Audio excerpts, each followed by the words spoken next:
Good news for those of you who have not yet taken down your Christmas decorations. No fingers being pointed. You are not lazy, you are liturgically accurate. And here's what that means. Within the Christian tradition, Christmas lasts 12 days. So if you've heard of the 12 days of Christmas, that was traditionally speaking not the 12 days before Christmas, it's the 12 days starting the 25th, going through January 5th. So today is the 12th day of Christmas, on which we celebrate the Feast of Epiphany, because Epiphany is the next feast day that comes after Christmas.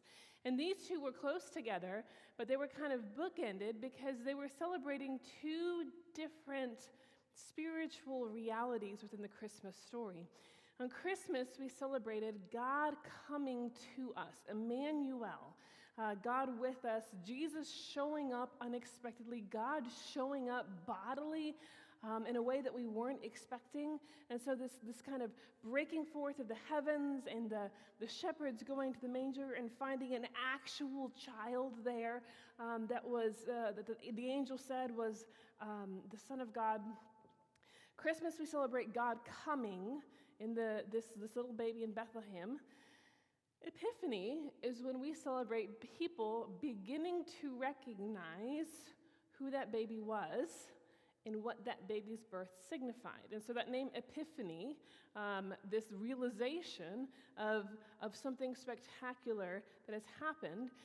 There are two stories that are traditionally told at Epiphany. One is Simeon and Anna in the temple beginning to recognize when Jesus is brought for dedication, that they give praise to God because they recognize who Jesus is and a little bit of what Jesus has come to do.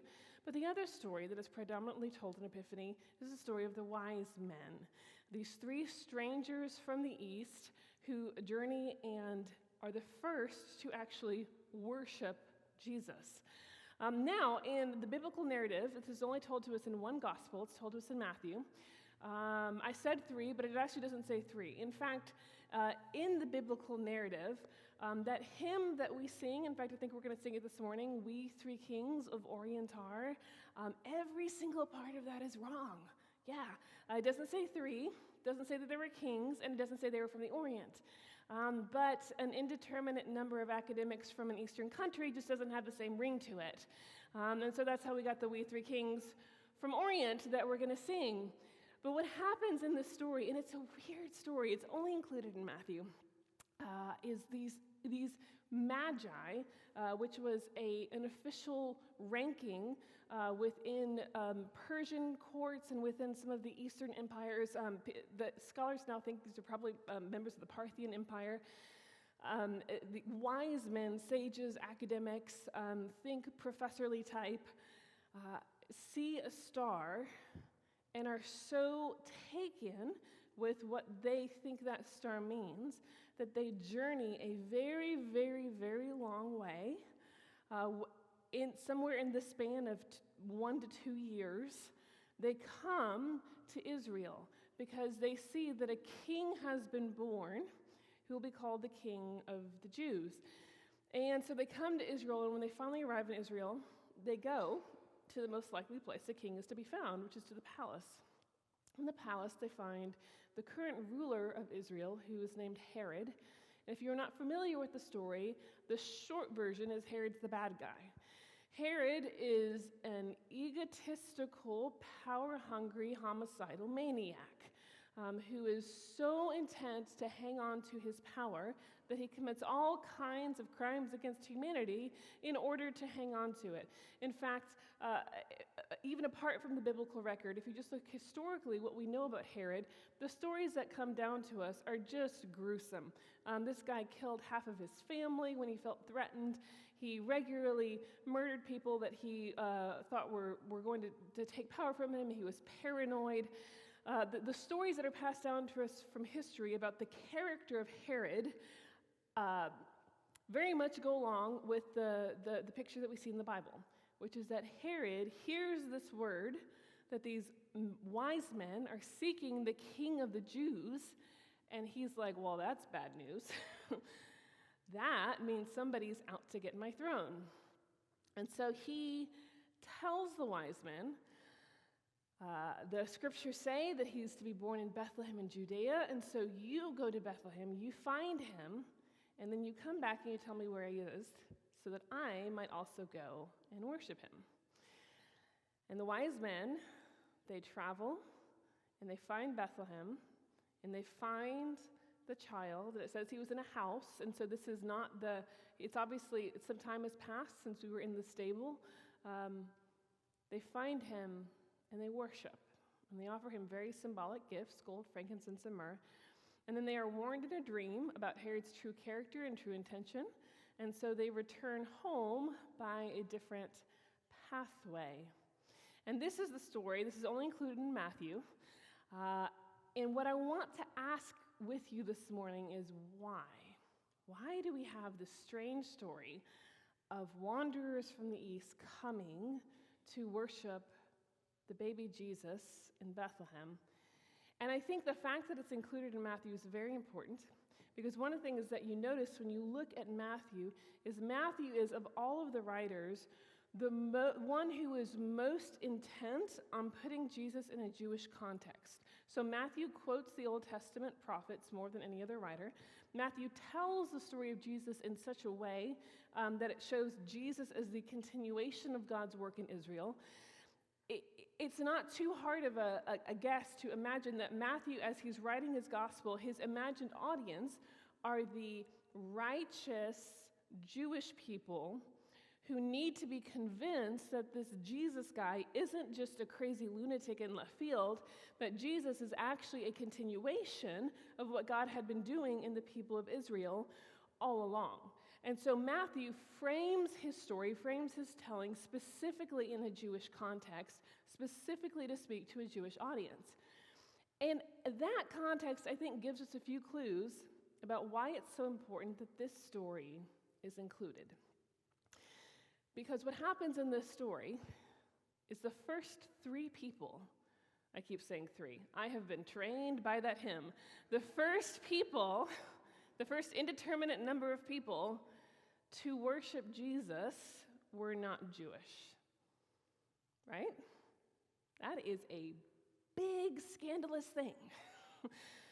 And I think what it tells us is part of the reason the story is included is that it gives us a hint that in this story, the outsiders are about to be invited in. The outsiders are about to be invited in. So within a Jewish worldview, there was very clearly, especially if you look at the Old Testament, there was a very clear boundary between us and them. In fact, most of the Old Testament laws are to separate us from them. Many of the Old Testament laws serve no other purpose than identity markers.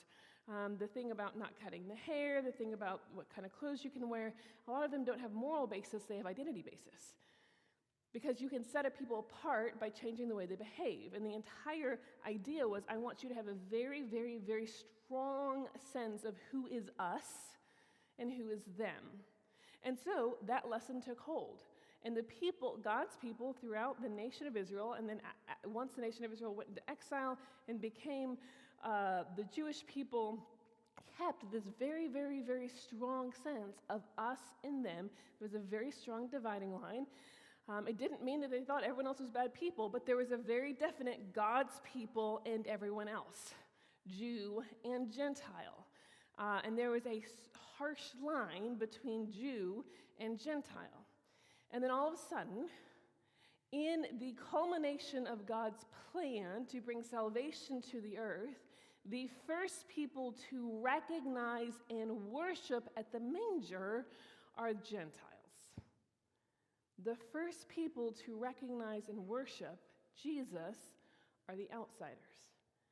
And what Matthew is doing is he is foreshadowing for us what is going to happen in the story of Jesus, where Jesus goes out first to the prostitutes and to the tax collectors and to the outcasts and then to the Gentiles. And he says to all of them, come, you are invited to the table as well. We take that move for granted now because it is so often preached within our circles, within our churches. That was groundbreaking. That was groundbreaking. This idea that the outsiders, the them, the people who are not the people of God, are about to be invited to the table because part of what we're going to learn about the character of this God who is revealed to us in Jesus Christ is that he is far more extravagantly abundant with his grace than we had ever anticipated. And the people we like to keep away, God likes to invite in. Now, whenever I preach sermons like this and get messages like this, we in the sophisticated 21st century like to be very judgmental of first century Jews. And most of us say, we would have been at the manger, we would have given our room to Mary and Joseph, we wouldn't have made all those mistakes of dividing us and them and being surprised when the Magi show up to worship Jesus. But the truth of the matter is human beings are human beings, and this many thousand years later, we are still dividing the world into us and them. And if you're honest with yourself, there are people that you don't really want to come to the table that God's inviting to the table. Here's a thought experiment for you. So imagine you are at the banqueting table in the kingdom of heaven. All is well, all has been made new. You are gathered with people from every tribe, every tongue, every nation. There is a great table laid for all, and you are sitting down and the seat next to you is empty. Now imagine someone sits down in that seat. Is there anyone on this earth who can sit in that seat that would make you kind of cringe a little bit and want to move 2 seats down? Now, when I first do this thought experiment, people's first answer is Hitler, right? Because when we think of bad people, that's our first thing is, oh, I don't want to sit next to Hitler. And then we go on from there. Well, I don't want to sit next to Stalin either.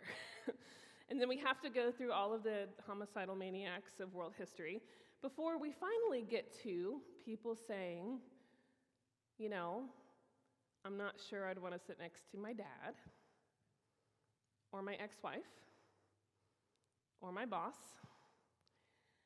or fill in the blank. I mean, the truth of the matter is human nature is human nature. And we express our human nature differently than first century Jews did.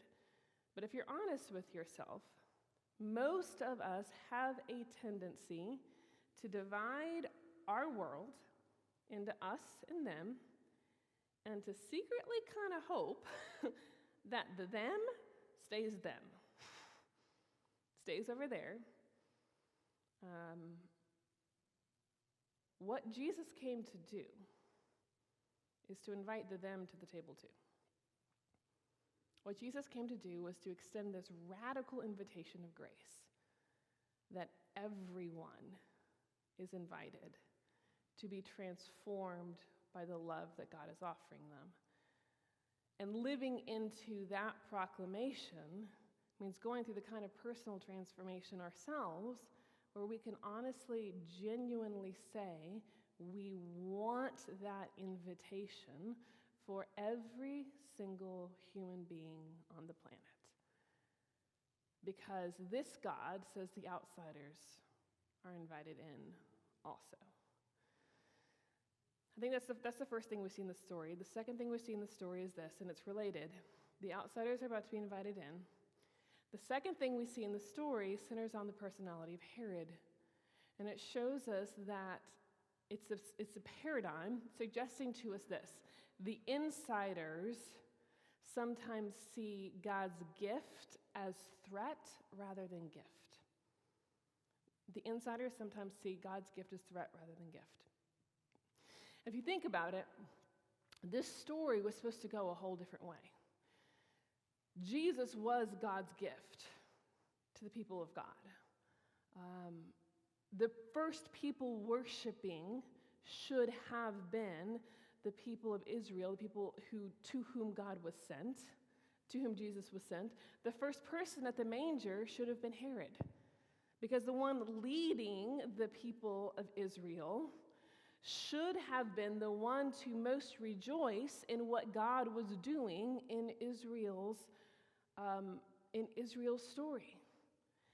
And yet, when Herod heard the news that the King of the Jews was born, he was so terrified at what that might cost him, he was so terrified at what that might take away from him, that he went to every extreme possible to get rid of it. And the story goes like this. When he found out that the Magi had eluded him and had gone back to their own country by a different way, he sent orders for his soldiers to go and kill every baby boy under the age of 2 in the Bethlehem region, to try to get rid of the threat to his power. Gift of God comes, the outsiders come and worship, the leader of the people of God tries every means possible to get rid of it. Now, again, I am not accusing any of you of being homicidal maniacs. I know you are not Herod. I know you look at that story and Herod is on a level far more than any of us, but I want to suggest to you this morning that you have something in common with Herod. It's this. Herod was right to feel threatened because you know what? Jesus was born to threaten tyrants like him. Jesus was born to threaten evil and oppression and injustice. Jesus was born so that anyone who uses their power to hurt or oppress will be taken down. Herod was right to be afraid because what he loved most was challenged by the coming of Jesus in the manger. And the bad news of Christmas is Jesus did not come just to challenge tyrannical homicidal maniacs. Jesus came to challenge the sin that dwells in each and every human heart, even the sin we kind of like and don't want to get rid of.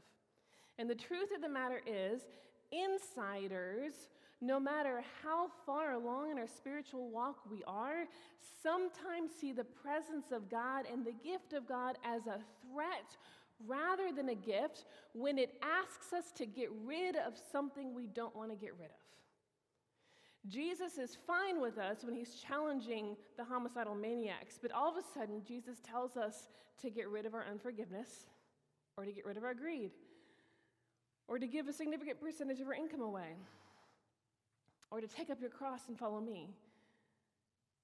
And at that moment, Jesus becomes threatening because Jesus is asking something from us that we don't want to give. And in that moment, we have something in common with Herod. This is part of the reason the story is included in Matthew. It's a warning. It's a warning that people of God, insiders, people within the covenant, will have a tendency sometimes to see the presence of God as a threat rather than a gift because the presence of God costs us something. I was in a conversation with a woman, and she'd had a rotten childhood, and she had a whole lot of things she was dealing with that were not her fault. And like many rotten childhoods, they left scars. And these scars were beginning to manifest themselves with her children and in her marriage. And it was one of those situations where, she's like, no, I don't have an issue. And everyone else in her life was like, no, you got an issue. There were things, behavior she was starting to enact that were just not good. And so I was having a conversation with her about, are we ready to start working on some things? And she looked at me and she said, Meredith, I'm not done being angry yet. And when I heard that, the story of Herod resonated in my head, and I realized that what she was saying has been said within so many human hearts. Jesus comes to us, and we say, I'm not done being unforgiving yet. I'm not done being greedy yet. I'm not done being overly ambitious yet. I'm not done being egotistical yet. I'm not done being unvirtuous yet. I'm not done having my fun yet.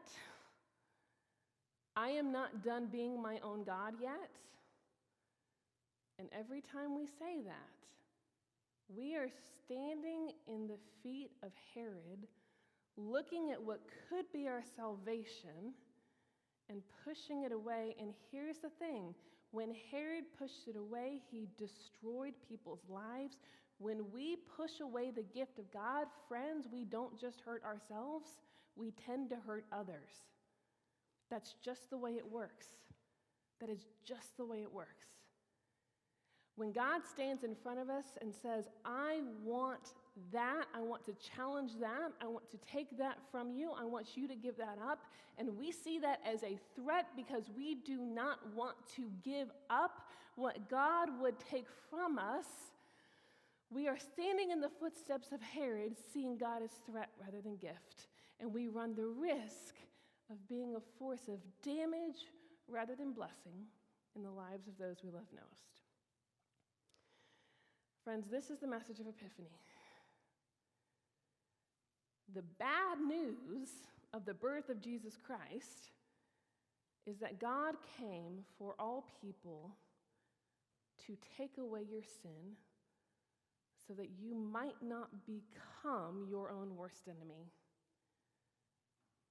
And the good news of the birth of Jesus Christ is that God came to take away your sin so that you might not become your own worst enemy.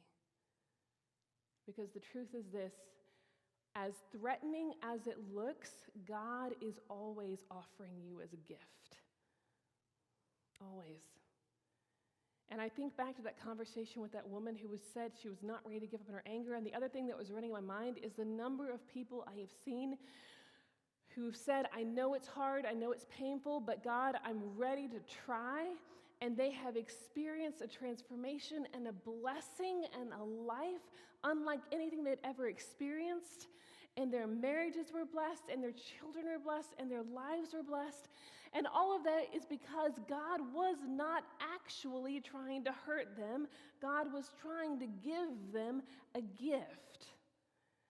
And the willingness to accept the presence of God as gift rather than push it away as threat is what made all the difference in their lives.